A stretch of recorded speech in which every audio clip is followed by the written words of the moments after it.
What is going on, guys? Welcome to the channel in this live stream here on CTS Gaming. Be sure to check out twitch.tv/Circle Triangle Squared. Pretty soon that'll be CTS Gaming as well. And be sure to follow and like over on Facebook, CTS Games. You could also find it under CTS Gaming as well. Going to be exclusive streams over there, just like there is on YouTube and Twitch. So today we're going to get right into the content for Xbox Series X. I've done a lot of videos on the PS5 and how the PlayStation 5 is going to be pretty much the best system Sony's ever released and pretty much the best system available. Now I'm talking about Xbox Series X, and if they play their cards right, could they potentially beat Sony and outsell them? It's something they've pretty much never done. The reason for that, Sony's been the king of the hill since 1996, and they've pretty much beaten out every single competitor. Xbox did pretty well with the Xbox 360. However, Xbox One flopped because they marketed it kind of like a media center instead of a console. With the Kinect and all that stuff, it was only 720p and it was more expensive than the PS4. In fact, really crazy that Nintendo Switch actually outsold Xbox One, even though it came out several years after the launch of Xbox One. So even to this day, Microsoft's Xbox One is still trying to play catch up against the Switch, and it will never catch PlayStation 4. Although they did learn something. They learned something very valuable during this time, and that was the Xbox Game Pass and a couple of other things, including software and kind of more of a subscription base, instead of trying to make it like a media center and what they did with the whole Kinect system or the Kinect setup for the system. So it was really a nightmare for Microsoft, but there are some things here I want to talk about on how the Xbox Series X very well could outsell PlayStation 5.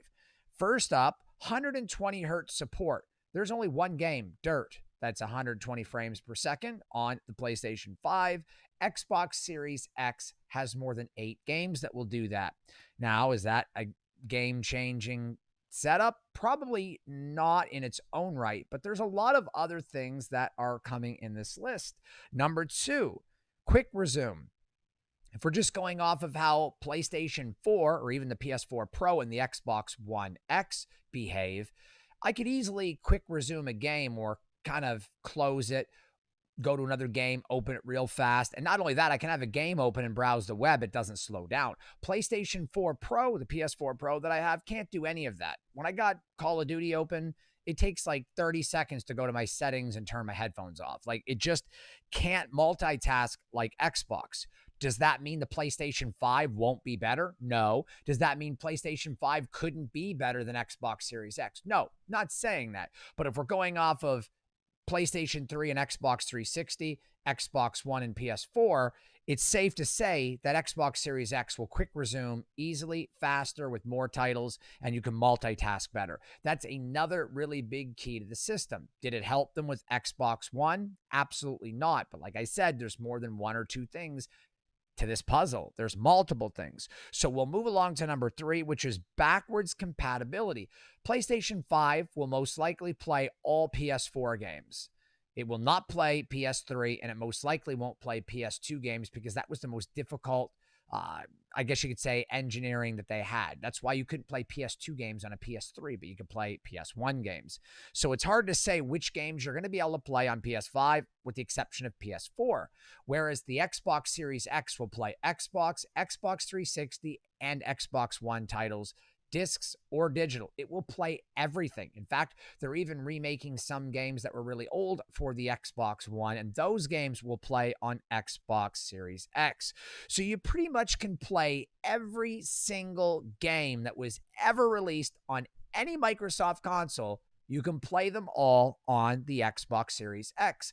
That is something that you 100% can't do on PS5. There is no way you're going to be able to play PS2 games or PS1 games on a PS5. You're just not going to be able to do it. So backwards compatibility is another big plus. And for that reason alone, I will be getting an Xbox Series X in addition to my PS5 because of the fact that I'd like to be able to play every single game they've ever released on one system. That is a true gamer's die-hard fantasy come true, is to be able to play every game from previous generation on the new generation. That would eliminate the need to really truly collect games. It would be the ultimate setup, and the Xbox Series X can do that. The next thing we got to move along to is Halo is free. Now, Halo's not the greatest game around. That game in its own right is not going to save Microsoft because it didn't save Xbox One. But it's just another piece to this puzzle that's going to make the Xbox Series X even better. Now, there was a conversation with Valve's co-founder, who made the game Half-Life. Valve's co-founder, Gabe Newell, said that he would rather play Xbox Series X. That was the system he said that he would buy. Microsoft announced that the Halo Infinite will be free to play for everyone. It'll be 120 frames a second and 4K. Now, again, is this a game changer? Sort of, to a degree, but it's just another piece to the puzzle. We move along to number 5, which is the fact that Xbox Series X learned from Xbox One. They learned that marketing Xbox as a media center and not a console/computer or a Game Pass and being able to play lots of games is the wrong way to approach it. They have to approach this as a console, and a console with a Game Pass, digital games, discs, whatever. It has to be a lot of games, and it has to be easily accessible, not this media center they tried to make Xbox One with the Kinect and this virtual whatever it was. That's why the Wii didn't really do too well. People just don't care about that. It's not going to sell anymore. They've learned this. That's why they've got the Xbox Game Pass, which I've done some research on, even tried it out, is pretty damn good, to say the least. And for $14.99 a month, you pretty much can play every Xbox game ever made. There's going to be titles that aren't there yet, but they're constantly updating.